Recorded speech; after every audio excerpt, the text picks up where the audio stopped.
We're back for the 2013 series FRQ. We start with, again, this is a no calculator question, it's a question 6. It says a function f has derivatives of all order at x equals 0.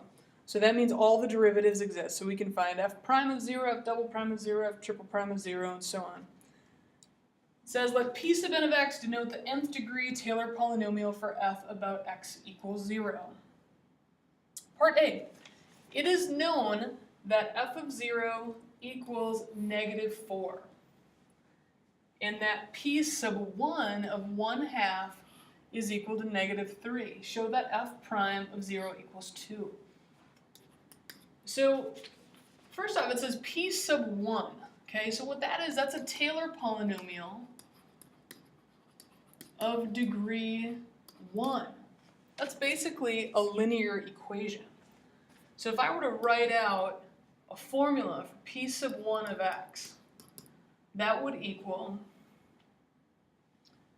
our function at 0 plus f prime of 0 times x. Or we could say x minus 0 to the first power. Well, we know some pieces of this and that will help us solve for f prime of 0. So right away, we know that f of 0 is equal to -4, so I'm going to plug that in. And then specifically, they give us this point at p sub 1 of 1/2. That means if I plug in 1/2 for x, I know that that's equal to -3. So I'm going to plug some information in. I know f prime of 0 is what I'm looking for, and then x, what I'd have there is a 1/2. And if we evaluate this, we'd get -3.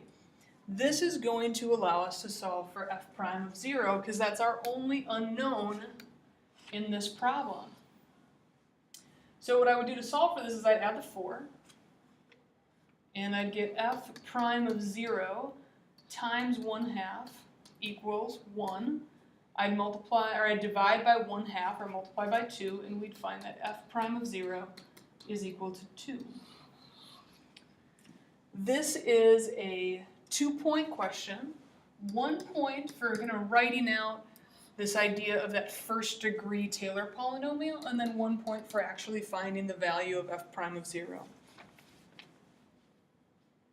Question B. It is known that f double prime of 0 equals -2/3, and f triple prime of 0 is equal to 1/3.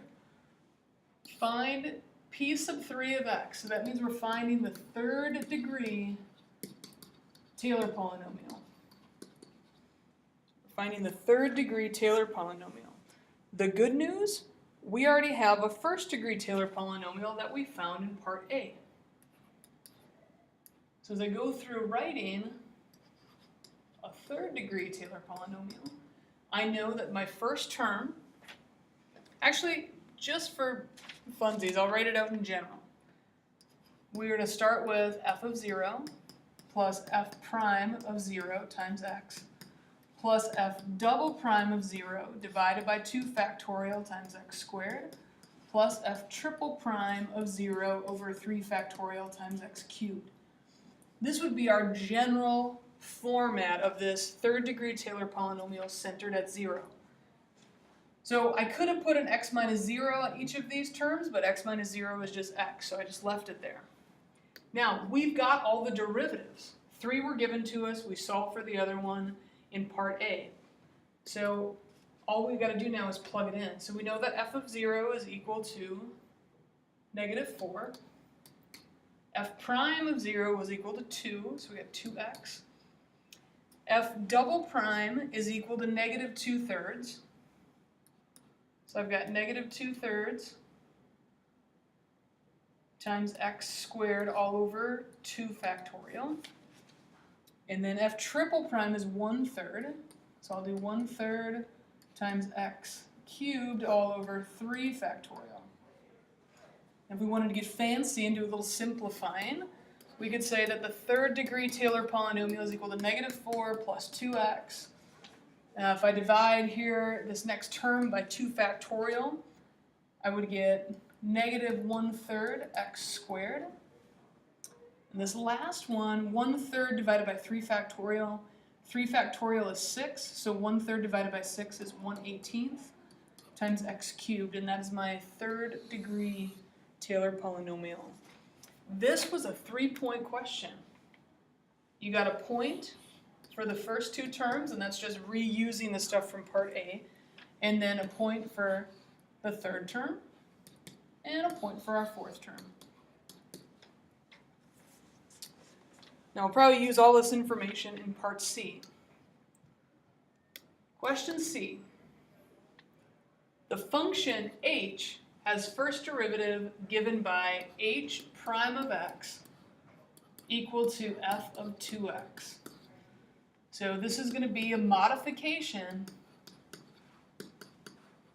of f of x. It is known that h of 0 equals 7. Find the 3rd degree Taylor polynomial for h about x equals 0. So, probably wondering, why would they give us h prime if they want us to find h? What we're going to have to do is remember, try to connect what's the connection between h prime and h.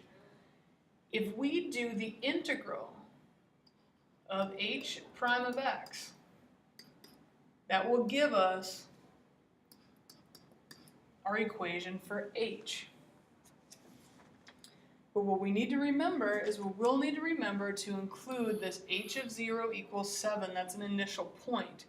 So we will have to add that to our final. So we'll say h of x plus h of 0. We're going to have to tack that on to the end of the new one. And I'll explain that more a little bit. But what I'm going to start with is I'm going to start with finding h prime of x, which we know is equal to f of 2x. So I'm going to take our final answer for part B and I'm going to plug a 2x in wherever I had the x. So our first term was a -4, that doesn't get modified. The next term was 2x, so I'm going to put the 2x where the x is. Next term, minus 1/3 times 2x squared, and then plus 1/18 times 2x cubed. And now I'll simplify this. So h prime of x is equal to -4 plus 4x, and the 2 squared becomes a 4, so we get minus 4/3 x squared. 2 cubed is 8. 8 over 18 reduces down to 4/9 x cubed.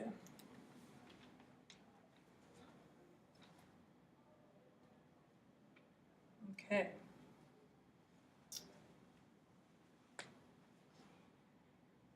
Now,